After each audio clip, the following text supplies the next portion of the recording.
반갑습니다. 정현철 강사입니다. SFC에 대한 두 번째 강의, 우리의 신학과 그 역사, 즉 개혁주의와 개혁주의 역사에 대해서 잠깐 살펴보도록 하겠습니다. SFC에 대한 이야기를 하고 있는데 왜 개혁주의에 대한 것을 살펴야 될까? 그 이유는 SFC의 강령에서 개혁주의를 말하기 때문입니다. 전통적 웨스트민스터 신앙 고백서 밑에서 교리 문답을 우리의 신조, 그러니까 우리의 믿는 바를 이 고백서가 말해준다. 즉 우리는 이 고백서에 따라서 성경을 해석하고 성경에 있는 하나님과 교회를 고백한다라는 의미죠. 또한 우리는 개혁주의 신앙과 생활을 확립하여 빛과 소금이 됨을 우리의 목적으로 한다 합니다. 즉 개혁 신학이 말하는 것을 우리가 배울 뿐만 아니라 그것을 생활로 실천함으로써 빛과 소금의 목적을 위해서 달려간다라고 강령이 말하고 있기 때문에 우리가 개혁주의를 배우고 개혁주의를 알아야 되는 것입니다. 그렇다면 개혁주의에 대해서 짧은 시간 한번 살펴보도록 하겠습니다. 개혁주의를 정의하기는 결코 쉽지가 않습니다. 100명에게 개혁주의가 무엇인가 라고 물어보면 아마 100가지의 답이 나올 것입니다. 그렇듯 개혁주의는 넓기도 넓고 개념이 다양하기 때문에 쉽지 않은데 보편적으로 한번 생각을 해보도록 하겠습니다. 먼저는 개혁주의라는 말이 조금 어색합니다. 왜냐하면 주의가 있기 때문이죠. 보통 주의를 우리가 이즘이라고 하죠. 뭐라고 우리가 또 생각합니까? 사상이나 이데올로기를 이즘이라 합니다. 그래서 우리가 알고 있는 주의 하면은 물질 만능주의 이렇게 있죠. 그래서 주의를 우리는 조금 부정적으로 생각을 해요. 그러면 이제 개혁주의 하면은 부정적인가? 그렇게 갈 수는 없죠. 개혁주의를 우리는 성경을 가장 잘 해석하는 신학이라고 생각하거든요. 그래서 한글로 해석할 때, 한글로 번역할 때 개혁주의라고 번역은 하지만 개혁신학이라고 번역하는 것이 조금 더 낫겠다.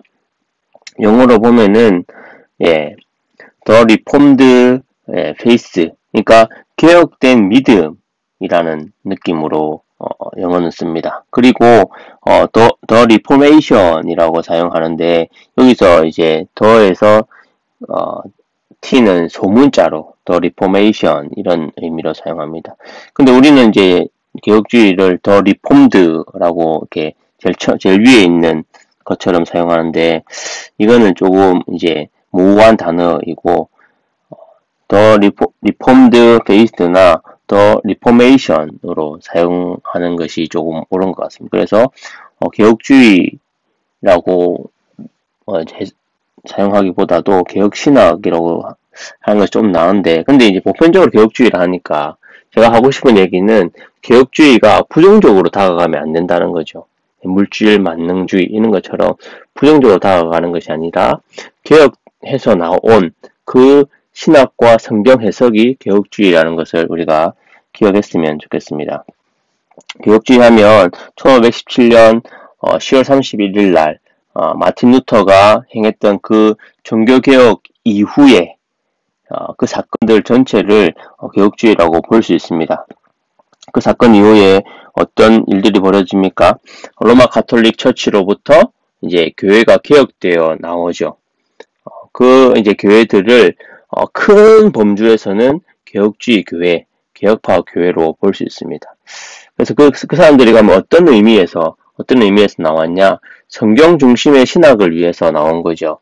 로마 가톨릭 처치가 성경 중심으로 가지 못하고 교황과 교권주의로 빠져 있을 때 루터와 여러 이제 개혁학자들, 개혁에 앞장섰던 믿음의 선배들로 인해서 개혁되어져 나왔습니다. 그리고 그 사건들로 인해서 이루어졌던 이제 신앙의 양태, 신앙의 모습들을 개혁주의라고 우리는 부를 수 있습니다. 그래서 제가 생각할 때 아까 얘기했듯이 개혁주의가 무엇인가라고 이렇게 100명한테 물어보면 100가지의 답이 나올 수 있다고 얘기했는데 저는 개혁주의를 성경 해석이라고 생각합니다. 그러니까 개혁 신학이라는 그 틀을 가지고 성경을 어떻게 해석해낼 것인가가 이제 개혁주의를 말할 수 있는 방법이라고 생각합니다. 그래서 개혁주의를 얘기할 때에는 이제 설교를 빠뜨릴 수가 없습니다. 따라서 개혁주의는 성경 해석인데 그 성경 해석이 가장 잘 드러날 곳은 언제인가? 예배 가운데 설교 때이다 라고 우리는 생각을 합니다. 아까 얘기했듯이 1517년 마틴 루터가 종교개혁을 일으킨 그 이후에 큰 범주에서 이후에 일어났던 신앙의 양태, 신앙의 모습들, 교회들을 크게는 개혁주의 교회로 봅니다.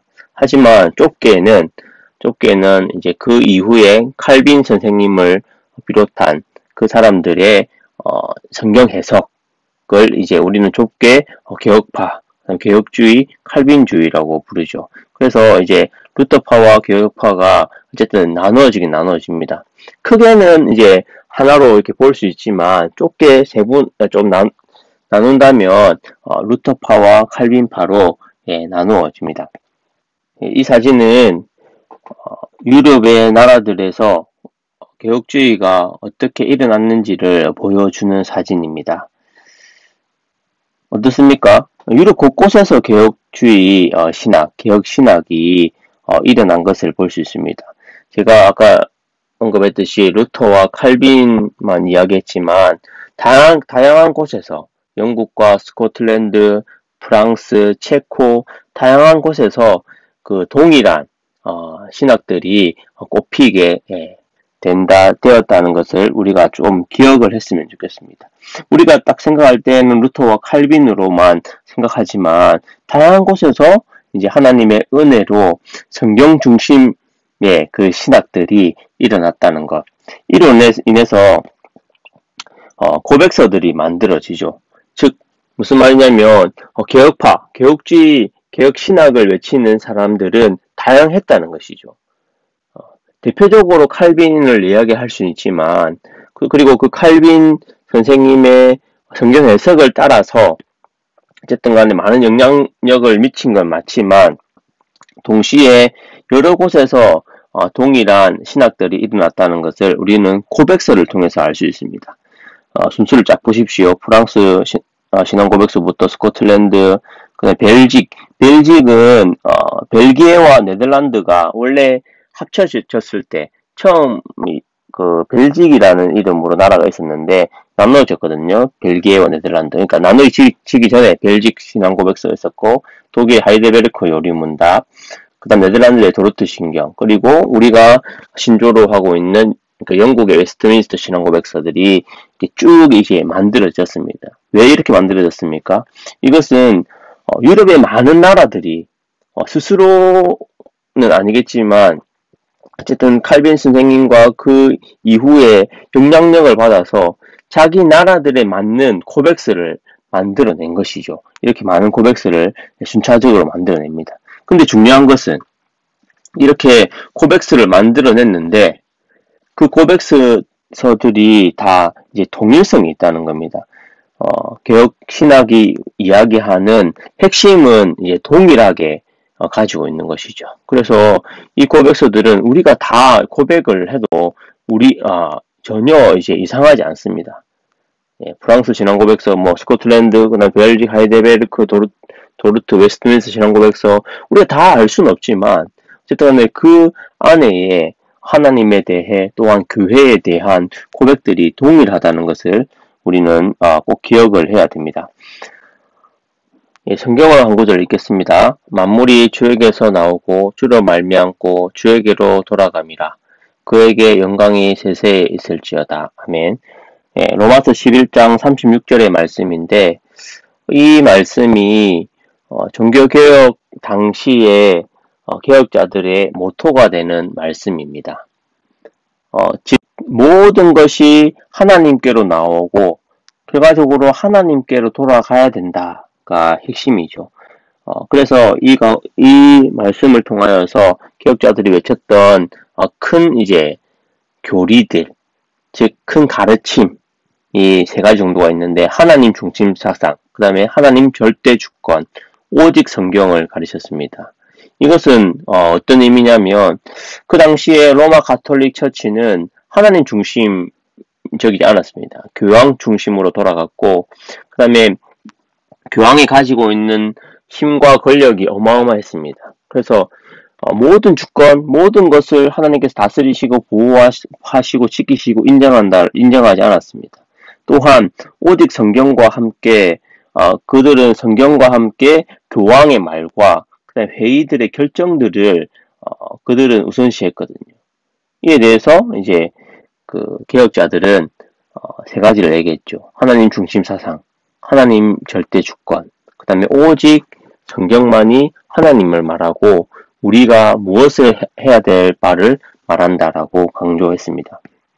이것은 어떻게 보면은 그 당시에 종교개혁을 일으켰던 루터와 그냥 칼빈, 그냥 다양한 교파들의 그다음에 개혁자들이 함께 외쳤던 부분이면 이제 이 파란색에 있는 부분은 그 중에서도 개혁 신학을 지금 이제 이어오는 개혁 신학을 외치는 사람들이 조금 더 세분화해서 만든 교리가 예정론, 성경관, 세례에 대해서 그다음 칼빈주의 5대 교리 이 정도가 조금 더 세분화되어 있습니다. 근데 이 예정론, 성경관, 뭐 성례, 칼빈주의 5대 교리, 뭐 개혁주의 5대 교리를 할 수 있는 칼빈주의 5대 교리는 어쨌든 이 고백서들 안에도 어쨌든 동일하게 고백을 하고 있다. 이 그 문구가 동일하게 있진 않지만 이 고백서들 안에서도 동일하게 이 내용들이 스며들어 있다는 것을 우리가 꼭 기억을 해야 됩니다. 그래서 좀 전에 살펴봤듯이 많은 곳에서 그 동시다발적으로 개혁 신학이 발전되었는데 어쨌든 근데 이제 함께 합쳐보니까 그것이 막 부자연스럽거나 어색하지 않다는 거죠. 강조하는 강조점이 다를 뿐이지 동일한 신학을 가지고 있다는 것을 그로 인해서 개혁 신학이 유럽 전체에 빠르게 퍼지게 됩니다.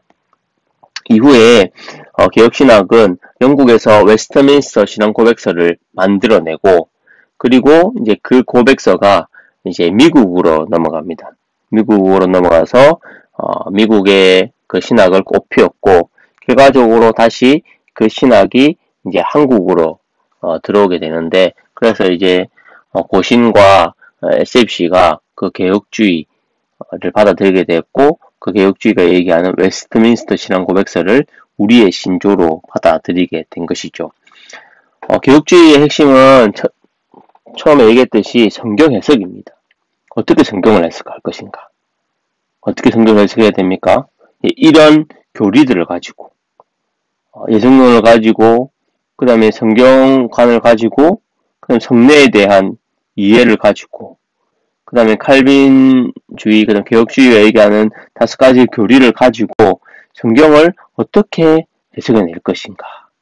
우리가 말하는 이제 이 교리를 가지고 우리가 성경을 해석을 해내고 그 성경 해석이 왜 필요합니까? 바로 설교를 위해서입니다. 성도들에게 설교하기 위해서 따라서 이제 개혁주의를 외치는 목사님들에게 여러분들이 우리 운동원들이 설교를 들었다면 그 우리가 얘기하는 그 신학은 크게 다르지 않을 겁니다. 왜냐면 그 설교 안에 내가 교리를 말한다. 오늘은 이런 교리를 얘기할 거야. 하지 않아도 그 설교 안에 그 신학과 교리가 다 담겨 있기 때문에 우리가 얘기하는 데는 어색하지 않을 겁니다. 그래서 개혁주의에 대해서 짧은 시간 우리가 살펴보았는데 개혁주의는 어쨌든 성경 해석이다. 그분들이 오직 성경을 외쳤는데 그 외친 이유는 로마 가톨릭 처치가 얘기하는 성경 해석이 맞지 않았다는 것이죠. 교황 중심으로 해석하고 그 다음에 자신들 중심으로 해석하는 그 해석이 맞지 않고 성경은 오직 하나님을 향하여서 해석되어야 되고 또한 하나님께서 주신 기관인 교회를 향해서 해석되어야 됨을 어쨌든 우리의 선배들 개혁파 선배들이 외쳤다는 것을 우리가 꼭 기억했으면 좋겠습니다. 마지막으로 그러면 우리는 개혁 신학을 살아가는 존재들이지 않습니까? 설교를 듣고 성경을 읽는 이유가 무엇입니까? 날마다 말씀을 통하여서 새롭게 하시는 성령 하나님의 은혜로 우리 스스로가 날마다 개혁된다는 의미이죠. 그런 의미에서 개혁신학을 살아가는 우리는 예배와 설교에 집중해야 됩니다. 우리는 설교하는 설교자는 아니죠. 설교를 듣는 자로서 그 설교자를 위해서 기도해야 되고, 설교를 들을 때에 집중해서 들을 수 있도록 성령께 기도하며 나가야 됩니다. 그것이 이제 우리가 설교를 듣는 우리가 해야 되는 역할임을 잊지 말았으면 좋겠고, 따라서 이제 예배가 중요하죠. 왜냐면 예배 가운데 설교가 선포되기 때문에. 그래서 예배를 사모하는 우리, 그리고 그 설교에 집중하고 그 설교자를 위해서 기도할 수 있는 우리가 되었으면 좋겠습니다. 또한 두 번째는 우리가 배웠던 신학들, 교리들을 실천해낼 수 있는 개혁 신앙인이 되었으면 합니다. 우리의 목적을 빛과 소금으로 얘기했죠. 빛과 소금에 대해서 어떻게 해야 된다 했습니까? 개혁주의 신앙과 생활을 확정해야 된다는 거죠. 내가 지식으로만 알 뿐만 아니라 그것을 지식을 바탕으로 살아낼 때 우리가 비로소 개혁 신앙인이다 라고 얘기할 수 있습니다. 그리고 마지막으로 제가 이 강의를 할 때마다 강조하는 건데 부드러운 개혁 신앙인이 되어야 됩니다. 우리는 이런 철저한 교리들을 얘기해 철저한 가르침 속에서 우리가 배워왔어. 맞죠? 맞습니다. 이것이 성경의 속으로 넘어오고 그래서 설교에서 꽃이 핀다고 우리는 말합니다. 그러면서 이제 우리는 어떻게 합니까? 다른 사람들을 이제 정죄하죠. 다른 사람들을 이제 무자르듯이 자릅니다. 이 사람들은 이것 때문 아니고 이 사람들은 저것 때문 아니야. 맞습니다. 그럴 수도 있어요. 그 사람들이 성경 해석을 잘못할 수도 있습니다. 하지만 우리가 완벽하다는 마음을 우리는 결코 가지면 안 됩니다. 우리가 하나님이 아니죠. 우리도 틀릴 수 있고 우리가 말하는 것이 잘못될 수도 있습니다. 근데 그런 마음이 없이 그 사람들을 정죄하고 잘못됐다고만 지적을 한다면 우리 마음은 피폐해질 수밖에 없고 그래서 사랑이 없는 존재가 될 수밖에 없습니다. 예수님께서 모든 율법을 뭐로 해석하셨습니까? 사랑이라는 것으로 율법을 해석해 주셨는데 우리 안에 지식은 가득할 수 있지만 사랑이 없다면 그 지식은 의미 없죠. 사랑이 없는 지식은 아무 의미가 없을 수 있습니다. 그렇다고 해서 제가 지식이 필요 없다 그 말을 하고 싶은 게 아니에요. 우리는 그러면 개혁신학이라는 아주 좋은 신학 속에 성경을 해석했고 설교를 듣는다면 이제 그 가운데 사랑으로 그것을 실천해낼 수 있는 또한 혹시나 잘못된 것이 있는 사람이 있다면 그 사람을 수용해 줄 수 있는 그런 이제 넓은 마음을 우리가 가졌으면 좋겠다라고 생각을 합니다. 짧은 시간에 개혁주의와 신학과 역사에 대해서 다루려니 쉽지 않은데 어쨌든 다음 기회에 조금 더 자세히 다루도록 하고 어쨌든 우리의 신학이 한 사람으로부터 시작된 것이 아니라 하나님께서 은혜 주셔서 많은 사람을 통해서 우리 신학이 넓게 퍼졌고 그리고 많은 나라들이 동시다발적으로 이제 신학을 통한 고백서를 만들어냈는데 우리가 외치고 있는 그 고백서들이 크게 벗어나지 않았다. 우리가 외치는 그 교리들을 다 담고 있었다는 것은 무슨 말입니까? 우리의 신학이 어쨌든 보편적으로 유럽 가운데에 펼쳐졌다는 것을 우리가 좀 기억했으면 좋겠고 신학이 이제 청교도들을 따라서 유럽으로 넘어갔다가 또 하나님의 은혜로 우리나라까지 오고 우리 SFC가 개혁주의를 받아들였다는 것을 우리가 꼭 기억하면서 얘기했던 우리가 예배를 사모하고 그 다음에 설교에 집중하고 설교자를 위해서 기도하고 그 다음에 듣고 그치는 것이 아니라 조그마한 것이라도 실천해낼 수 있는 우리 또한 우리가 많이 알고 있다고 교만하고 자만한 것이 아니라 날마다 죄인임을 또한 성령 하나님께서 날마다 우리를 개혁시켜 줌을 생각하면서 겸손하게 다른 사람들을 사랑으로 받아들일 수 있는 우리 모든 운동원들이 되었으면 좋겠습니다. 감사합니다.